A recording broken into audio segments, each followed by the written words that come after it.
The shrill ring of my phone pierced the silence, jolting me awake. I fumbled for it in the dark, my heart racing. Who could be calling at this ungodly hour? Sophie? It's Henry. You need to come to the hospital right away. My father-in-law's voice trembled, and I felt a chill run down my spine. What happened? Is Mark okay? Just come quickly. Anne's already here.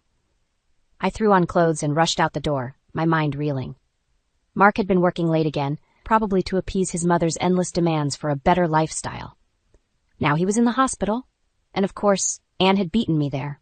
The emergency room was a blur of harsh lights and antiseptic smells. I spotted Henry's slumped form in a corner and hurried over. Where is he? What happened? Henry looked up, his eyes red-rimmed. Car accident. He's in surgery now. Before I could ask more, Anne's voice cut through the air like a knife. Well, it's about time you showed up. What kind of wife are you, anyway? I turned to face my mother-in-law, her perfectly coiffed hair somehow immaculate even at 3 a.m. I came as soon as I heard Anne. How is he? She sniffed disdainfully. As if you care. If you were a proper wife, he wouldn't have been out so late in the first place.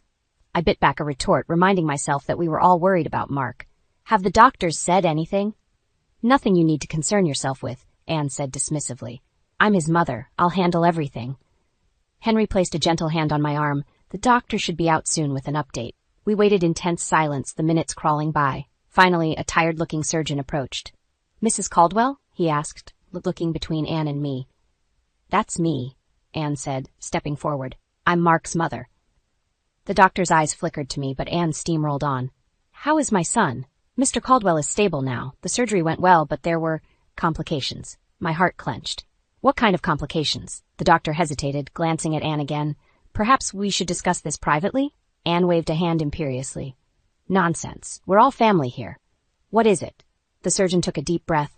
During the examination, we found evidence of recent drug use, cocaine specifically. It likely contributed to the accident. The world tilted beneath my feet. Cocaine? Mark? It didn't make sense. Anne's face went from shock to fury in an instant. That's preposterous. My son would never touch drugs. This is clearly medical malpractice. I found my voice. Doctor, are you certain? He nodded gravely. The blood tests were conclusive. Anne rounded on me, her eyes blazing. This is your fault. You've driven him to this with your constant nagging and inability to be a proper wife. I recoiled as if slapped. How dare you? I had no idea. Of course you didn't, Anne sneered. You're too self-absorbed to notice anything about my poor boy. Henry tried to intervene. Anne, please, this isn't helping. Stay out of this, she snapped at her husband before turning back to me. I always knew you weren't good enough for Mark. Now look what's happened. The doctor cleared his throat uncomfortably. Mrs. Caldwell, perhaps we should focus on Mr. Caldwell's recovery. Anne ignored him, jabbing a finger at my chest. You listen to me. When Mark wakes up, we're going to fix this mess you've created, and you'll do exactly as I say, or so, help me. I'll make sure you never see a penny of his money again. I stared at her, stunned by the venom in her voice. In that moment, something inside me snapped. The years of belittling, of constant criticism, of being made to feel less than, it all came crashing down. No, I said quietly. Anne blinked, clearly not expecting resistance. What did you say? I straightened my spine, meeting her gaze. I said no, Anne. I won't be your scapegoat anymore. This ends now. As Anne's face purpled with rage, I realized my life was about to change forever. And for the first time in years, I felt a glimmer of hope. I stood in front of the full-length mirror, scrutinizing my reflection. The designer dress Anne had suggested I wear to tonight's charity gala clung uncomfortably, a constant reminder of how I didn't quite fit into this world. Sophie, are you ready yet? Mark's impatient voice called from downstairs. I sighed, slipping on the painfully high heels that completed the ensemble. Coming. As I descended the stairs, Mark's eyes widened appreciatively. Wow, you look different. Different good or different bad? I asked, suddenly self-conscious. Before he could answer, the front door burst open. Anne swept in, resplendent in a shimmering gown that probably cost more than our monthly mortgage. Oh, good, you're both ready, she said, her critical gaze sweeping over me. Well, Sophie, I suppose that will have to do. At least you're making an effort for once. I bit my tongue, reminding myself that starting an argument now would only make us late. Mark, as usual, said nothing to defend me. The gala was a whirlwind of air kisses, forced smiles, and pretentious small talk. I clung to my champagne flute like a lifeline, trying to keep up with Anne's rapid-fire introductions. And this is my son Mark, she gushed to yet another important-looking couple. He's just made partner at his firm. We're so proud. The man nodded approvingly. Impressive. And this must be Sophie, I supplied when Anne didn't immediately introduce me. Mark's wife. Oh, yes, Anne said with a dismissive wave. Sophie's between jobs at the moment. I felt my cheeks burn. Actually, I've been exploring some new career options. Darling, Anne cut me off, her smile never wavering. Why don't you fetch us some more champagne? As I walked away, I heard her stage whisper, She's still finding her way, bless her heart. I retreated to a quiet corner, fighting back tears of frustration. This was my life now, constantly belittled, never good enough.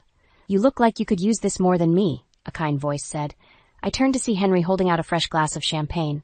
Thanks, I said gratefully. How do you do it, Henry? How do you put up with all of this? He sighed, his eyes sad. It wasn't always like this, you know. Anne, she's changed over the years. Become harder. I sometimes wonder if I even know her anymore. Before I could respond, Mark appeared at my elbow. There you are. Mother's been looking for you. She wants to introduce us to the Andersons. I plastered on a smile. Of course, wouldn't want to disappoint her. The rest of the evening passed in a blur of fake laughter and thinly veiled insults. By the time we got home, I was exhausted, physically and emotionally. Well, that wasn't so bad, was it? Mark said as we got ready for bed. Mother seemed pleased. I couldn't hold back anymore. Of course she was pleased, Mark. She got to parade you around like a show pony while treating me like I was invisible. He frowned. Come on, Sophie. You're exaggerating. Mother's just particular. Particular? I laughed bitterly. Is that what we're calling it now? Look, I know she can be difficult sometimes, but... Difficult, Mark, she's destroying me. Can't you see that? His expression hardened. You knew what my family was like when you married me. If you can't handle it... Handle it? I interrupted, my voice rising. I've been handling it for years, but I can't do it anymore. Not alone. Mark's phone buzzed, and he glanced at it distractedly. We'll talk about this later, okay? I have to take this call.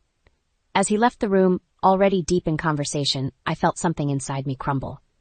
I was losing myself, piece by piece, trying to fit into a world that would never accept me.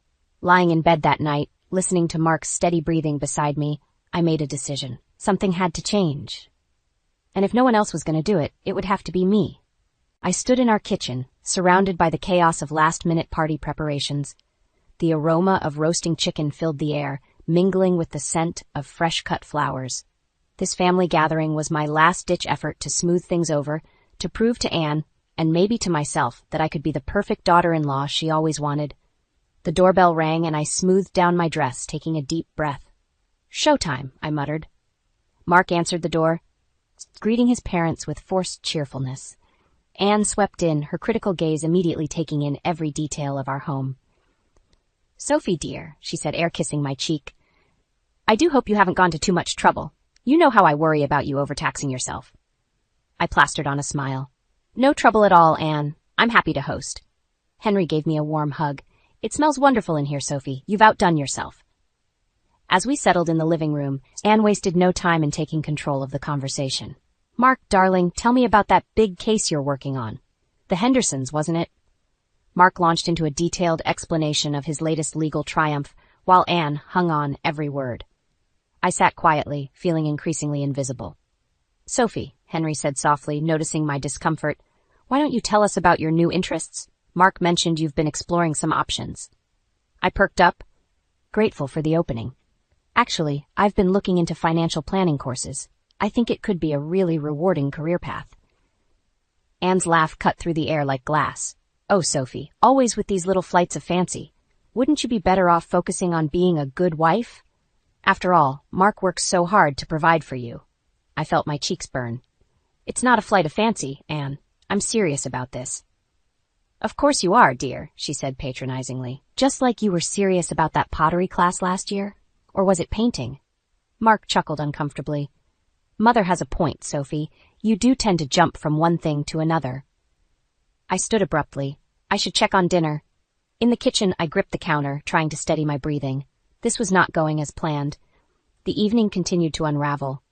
During dinner, Anne critiqued everything from my choice of wine to the doneness of the chicken. I bit my tongue, determined to keep the peace. As I cleared the plates, I overheard Anne speaking to Mark, in a low voice. Darling, I'm worried about Sophie. She seems unstable. Perhaps you should reconsider your position on children. A baby might give her some purpose. The plate I was holding slipped from my grasp, shattering on the floor. Silence fell as all eyes turned to me. Sophie? Mark said, concern lacing his voice. Are you all right? I looked up, meeting Anne's smug gaze. Something inside me snapped. No, I said quietly. No, I'm not all right. I'm tired of being belittled, criticized, and treated like I'm not good enough.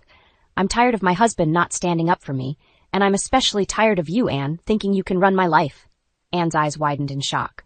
Well, No, you never do you? I interrupted. You never consider anyone's feelings but your own. You've made my life miserable for years, and I'm done. Mark stood, his face a mask of confusion and anger.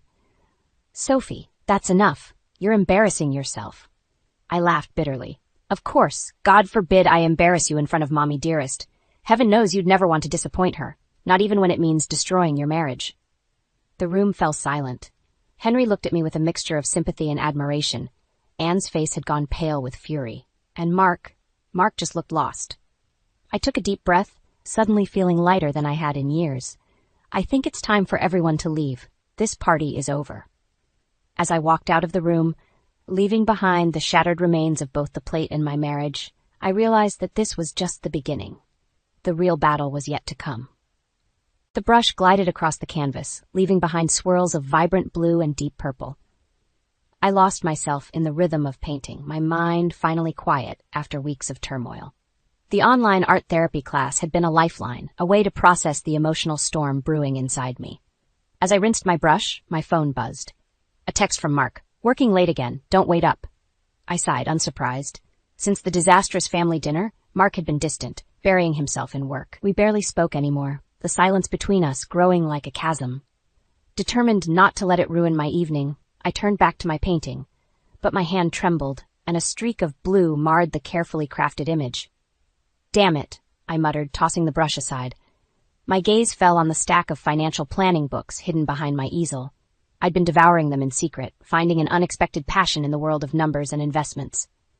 It was a far cry from the aimless housewife Anne accused me of being. Settling into my favorite armchair, I opened the top book, losing myself in chapters on portfolio management and risk assessment. Hours slipped by unnoticed. The sound of the front door startled me. I glanced at the clock, 2 a.m. Mark stumbled in, his tie askew and eyes bloodshot.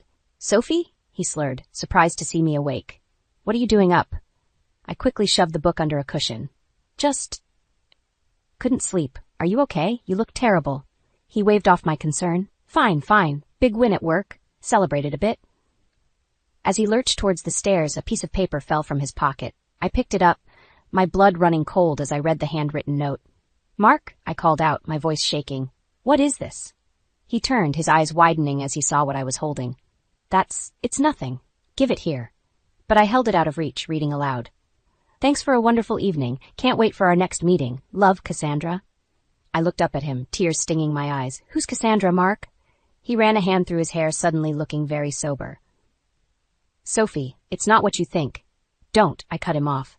Don't you dare lie to me. How long has this been going on? Mark's shoulders sagged. A few months. It just happened. I was feeling stressed, and she was there, and I wasn't, I finished bitterly. Because I was too busy trying to be the perfect wife for you and your mother. He reached for me, but I stepped back. Sophie, please. We can work this out. I'll end it with Cassandra, I promise. I laughed, a hollow sound. Work it out? Like we've worked out every other problem in our marriage? By sweeping it under the rug and pretending everything's fine? What do you want me to do? He asked, frustration creeping into his voice. I want you to stand up for me, I shouted. I want you to choose me over your mother's expectations. I want you to see me as a person, not just an accessory to your perfect life. Mark's face hardened. That's not fair. I've given you everything. Everything except respect, I interrupted. Everything except partnership. We stood in silence, the weight of unspoken words hanging between us. Finally, Mark spoke. I need some air. We'll talk about this in the morning. As the door closed behind him, I sank to the floor, my mind reeling. The life I'd built, the compromises I'd made, it all seemed like a house of cards, crumbling around me. I glanced at my painting, the marred canvas, a fitting metaphor for my marriage. Then my eyes fell on the financial planning book. peeking out from under the cushion. In that moment, I made a decision. I was done being a passive observer in my own life. It was time to take control, to build something for myself. As the first light of dawn crept through the windows, I opened my laptop and began researching night classes in financial planning. The future was uncertain, but for the first time in years, I felt a glimmer of hope. I stood in front of Anne's imposing mansion, my heart pounding. The weight of the financial planning course brochure in my purse felt like a talisman, giving me strength. Today was the day I'd finally stand up to my mother-in-law. The door swung open before I could knock. Anne's perfectly coiffed hair and immaculate suit made me feel shabby in comparison. "Sophie, dear," she said, her voice dripping with false sweetness. "What a surprise. Mark didn't mention you'd be joining us for lunch." I stepped inside, squaring my shoulders. "He doesn't know I'm here. I came to talk to you, Anne. Alone." Her eyebrows arched. "Oh, well, this should be interesting. Come into the parlor." As we sat, Anne's critical gaze swept over me. "I do hope everything's all right. Mark's been working such long hours lately. I worry he's under too much stress." I bit back a bitter laugh. If only she knew the real reason for those long hours. "Actually, Anne, that's part of why I'm here," I began, my voice steadier than I felt. "I've made a decision. I'm going back to school." Her patronizing smile didn't waver. "Oh, Sophie, another hobby? What is it this time? Basket weaving?" I pulled out the brochure, sliding it across the coffee table. "Financial planning. I've already been accepted into the program." Anne's smile faltered as she glanced at the paper. "Don't be ridiculous. You can't possibly be serious about this." "I am serious," I insisted. "I'm good at it, Anne. And more importantly, I enjoy it." She leaned back, her eyes narrowing. "And how do you expect to manage this little adventure? You can barely keep up with your duties as Mark's wife as it is." The old familiar shame crept up, but I pushed it down. "My duties as Mark's wife? You mean the endless social events, the constant pressure to be perfect, the turning a blind eye to his affairs?" Anne's face paled. "I don't know what you're talking about." "Don't you?" I countered, my voice rising. "You've known about Cassandra all along, haven't you? That's why you've been pushing so hard for grandchildren, to save your precious son's marriage." She stood abruptly, her composure cracking. "How dare you? Mark would never." "He would, and he has," I interrupted. "But that's not even the point. The point is, I'm done living my life to please you and Mark. I'm taking control of my own future." Anne's eyes flashed dangerously. "If you think I'll stand by and watch you destroy this family—" "You've been destroying this family for years," I shouted, surprising myself with my vehemence. "Your constant criticism, your manipulation, your refusal to see anyone else's needs but your own. Well, I'm done. I'm going to school, I'm going to have a career, and there's nothing you can do to stop me." She stepped closer, her voice low and threatening. "Oh, but there is. One word from me, and Mark will cut you off without a penny. How will you pay for your little classes then?" I felt a calm settle over me, the certainty of my decision solidifying. "Go ahead. Do your worst, Anne, because I'd rather struggle on my own than live another day under your thumb." The shock on her face was almost comical. For once, Anne was speechless. I turned to leave, pausing at the door. "Oh, and Anne, you might want to have a chat with Mark about his extracurricular activities. I have a feeling he'll be needing a good lawyer soon." As I walked out of that house, my steps light and my head held high, I felt a sense of freedom I hadn't experienced in years. The road ahead would be difficult, but for the first time, it was my road to choose. My phone buzzed. A text from Mark asking where I was. I hesitated for a moment, then turned it off. It was time to start writing my own story, one where I was the author of my own life, not just a character in someone else's drama. The future was uncertain, but as I drove away from Anne's mansion, I felt a surge of excitement. Whatever came next, I was ready to face it on my own terms. I stood in our bedroom, surrounded by half-packed suitcases and a lifetime of memories. My hands trembled as I folded another shirt, the finality of my decision weighing heavily on me. After years of trying to fit into a world that never truly accepted me, I was leaving. The front door slammed, and Mark's voice echoed through the house. "Sophie, are you home?" I took a deep breath, steeling myself for the confrontation I knew was coming. "Up here," I called out. His footsteps thundered up the stairs, and he burst into the room, his face a mix of anger and confusion. "What the hell is going on? Mother just called me, ranting about you threatening to destroy our family. And now, what is all this?" I met his gaze steadily. "I'm leaving, Mark. I can't do this anymore." He stared at the suitcases, realization dawning. "You can't be serious." Sophie, whatever's wrong, we can fix it. Just stop packing and let's talk about this. Talk? I laughed bitterly. When have we ever really talked, Mark? When have you ever listened to me instead of your mother? His jaw clenched. That's not fair. I've always supported you. Supported me? I interrupted. Is that what you call it? Letting your mother belittle me at every turn? Cheating on me with Cassandra? Mark paled. How did you... Sophie, that was a mistake. It didn't mean anything. It meant everything, I shouted, years of pent-up frustration pouring out. It meant that I wasn't enough for you, that no matter how hard I tried to be the perfect wife, to fit into this life, it would never be enough. He reached for me, but I stepped back. Please, Sophie, we can work this out. I'll end things with Cassandra. I'll talk to Mother. It's too late, I said softly. I've already made my decision. I'm going back to school, Mark. I'm going to build a life for myself, one that doesn't revolve around pleasing you or your mother. Mark's expression hardened. And how exactly do you plan to do that? You have no money, no career. You need me. His words stung, but I refused to let him see how much. I'll figure it out. I'd rather struggle on my own than live another day in this gilded cage. Just then, his phone buzzed. He glanced at it, his face tightening. It's Mother. She's on her way over. Panic flared in my chest. I wasn't ready for another confrontation with Anne. I have to go, I said, hastily zipping up my suitcase. Mark grabbed my arm. Sophie, wait. You can't just leave like this. What about our vows? What about the life we've built? I looked around the room at the expensive furnishings and designer clothes. This isn't the life I built, Mark. It's the life your mother designed for us, and I can't live it anymore. The sound of a car pulling up made us both freeze. Anne's voice carried from outside, shrill and demanding. Mark's grip on my arm tightened. Please, Sophie, don't do this. We can make it work. I love you. For a moment I wavered. The familiar pull of our shared history, the comfort of the known, tugged at me. But then I thought of the years of criticism, of feeling invisible, of compromising myself to fit someone else's expectations. I gently removed his hand. I'm sorry, Mark, but I need to love myself more. Grabbing my suitcase, I hurried down the stairs. Anne was just reaching the front door as I yanked it open. Sophie! She exclaimed, her eyes widening at the sight of my luggage. What do you think you're doing?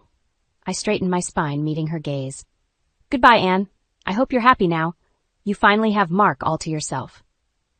As I brushed past her, heading towards my car, I heard Mark calling my name. The temptation to look back was overwhelming, but I kept my eyes forward. Sliding into the driver's seat, I caught a glimpse of them in the rearview mirror. Mark, looking lost and confused, and Anne, her face a mask of fury.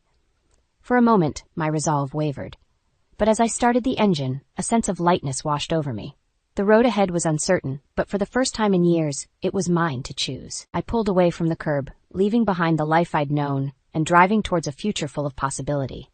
Whatever came next, I was ready to face it on my own terms.